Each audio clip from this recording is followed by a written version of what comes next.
உங்க கையில 45,000 ரூபாய் இருக்கா, இந்த RC 125 நீங்க சொந்தமாக்கிக்கலாம்.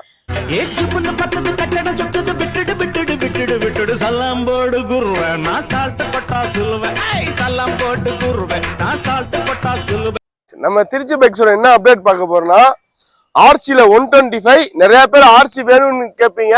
அதுவும் மைலேஜ் தர மாதிரி 125 நிறைய பேர் கேட்பீங்க. வண்டியை பாருங்க, வண்டியை பார்த்தாலே கண்டிப்பா பிடிக்கும். ஓவரால் வண்டி வேற லெவல்ல இருக்கு, சொல்லலாம் தேவையில்ல. நீங்க நேர்ல வந்தா இந்த வண்டியை எடுத்து நீங்களே போயிருவீங்க. இதோட மாடல்னு பார்த்தா 2020 மாடலு, சிங்கிள் ஓனர் கண்டிஷன்ல இருக்கு. ஓவரால் செயின் ஸ்ப்ராக்கெட்ல இருந்து டயர்ல இருந்து அவுட்லுக்ல இருந்து எல்லாமே பங்கமா இருக்கு. வீடியோ பார்த்தா உங்களுக்கே தெரியும். இதோட பிரைஸ் டீடைல்ஸ் தெரியும்னா ஸ்கிரீன்ல நம்ம நம்பர் தெரியும், கால் பண்ணுங்க. வண்டி எங்க இருக்குன்னா திருச்சி பைக்ஸ்ல தான் இருக்கு. RC-ல 125 மட்டும் இல்ல, 200, 390 ஓவரால் KTM எல்லா கலெக்ஷனுமே நம்மள்ட்ட இருக்கு. நேரில் வாங்க, கண்டிப்பா எடுத்துட்டு போங்க. Okay friends, by.